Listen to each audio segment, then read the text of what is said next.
நீதிமொழிகள் 28ஆம் அதிகாரம் 1ஆம் வசனம் முதல் 28ஆம் வசனம் வரை. ஒருவனும் தொடராதிருந்தும் துன்மார்க்கர் ஓடி போகிறார்கள், நீதிமான்களோ சிங்கத்தைப் போலே தைரியமாய் இருக்கிறார்கள். தேசத்தின் பாவத்து நிமித்தம் அதன் அதிகாரிகள் அநேகராய் இருக்கிறார்கள். புத்தியும் அறிவுமுள்ள மனுஷனாலோ அதன் நற்சீர் நீடித்திருக்கும். ஏழைகளை ஒடுக்குகிற தரித்திரன் ஆகாரம் விளையாதபடி வெள்ளமாய் அடித்து கொண்டு போகிற மலையைப் போல் இருக்கிறான். வேத பிரமாணத்தை விட்டு விலகுகிறவர்கள் துன்மார்க்கரை புகழுகிறார்கள். வேத பிரமாணத்தை கை கொள்கிறவர்களோ அவர்களோட போராடுகிறார்கள். துஷ்டர் நியாயத்தை அறியார்கள், கர்த்தரை தேடுகிறவர்களோ சகலத்தையும் அறிவார்கள். இரு வழிகளில் நடக்கிற தெரியாவரக்காரன் ஐஸ்வரனாய் இருந்தாலும் நேர்மையாய் நடக்கிற தரித்திரன் அவனிலும் வாசி. வேத பிரமாணத்தை கை கொள்கிறவன் விவேகமுள்ள புத்திரன். போஜன பிரியனுக்கு தோழனாய் இருக்கிறவனோ தன் தகப்பனை அவமானப்படுத்துகிறான். அநியாய வட்டியினாலும் ஆகாயத்தினாலும் தன் ஆஸ்தியை பெருக பண்ணுகிறவன் தரித்திரர் பேரில் இறங்குகிறவனுக்காக அதை சேகரிக்கிறான். வேதத்தை கேளாதபடி தன் செவியை விலக்குகிறவனுடைய ஜெபம் அருவருப்பானது. உத்தமர்களை மோசப்படுத்தி பொல்லாத வழியிலே நடத்துகிறவன் தான் வெட்டின குழியில் தானே விழுவான். உத்தமர்களோ நன்மையை சுதந்திரிப்பார்கள். ஐஸ்வர்யவான் தன் பார்வைக்கு ஞானவான், புத்தியுள்ள தரித்திரனோ அவனை பரிசோதிக்கிறான். நீதிமான்கள் கலிகூறும் போது மகா கொண்டாட்டம் உண்டாகும். துன்மார்க்கர் எழும்பும் போதோ மனுஷன் மறைந்து கொள்கிறார்கள்.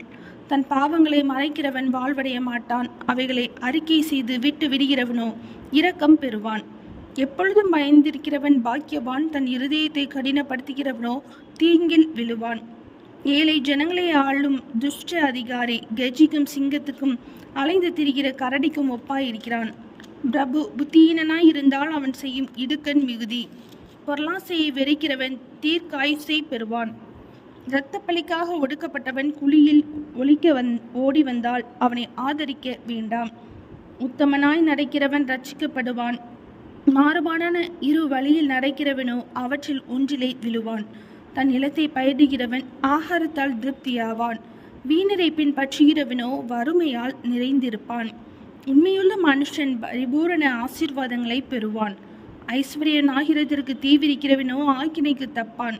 முகதாட்சணியம் நல்லதல்ல. முகதாட்சணியம் உள்ளவன் ஒரு துண்டு அப்பத்துக்காக அநியாயம் செய்வான். வன்கண்ணன் செல்வனாகிறதற்கு பதறுகிறான். வறுமை தனக்கு வரும் என்று அறியாதிருக்கிறான். தன் நாவினால் முகஸ்துதி பேசுகிறவனை பார்க்கிலும் கடிந்து கொள்கிறவன் முடிவில் அங்கீகாரம் பெறுவான். தன் தகப்பனையும் தன் தாயையும் கொள்ளையிட்டு அது துரோகம் அல்ல என்பவன் பால் கடிக்கிற மனுஷனுக்கு தோழன். பெருநெஞ்சன் வழக்கை கொழுவுகிறான். கர்த்தரை நம்புகிறவனோ செழிப்பான். தன் இதயத்தை நம்புகிறவன் மூடன். ஞானமாய் நடக்கிறவனோ ரட்சிக்கப்படுவான். தரித்திரருக்கு கொடுப்பவன் தாழ்ச்சியடையான். தன் கண்களை ஏழைகளுக்கு விளக்குகிறவனுக்கோ அநேக சாபங்கள் வரும். துன்மார்க்கர் எழும்பும் போது மனுஷர் மறைந்து கொள்கிறார்கள். அவர்கள் அழியும் போதோ நீதிமான்கள் பெருகுகிறார்கள். நீதிமொழிகள் 28ஆம் அதிகாரம் முடிந்தது.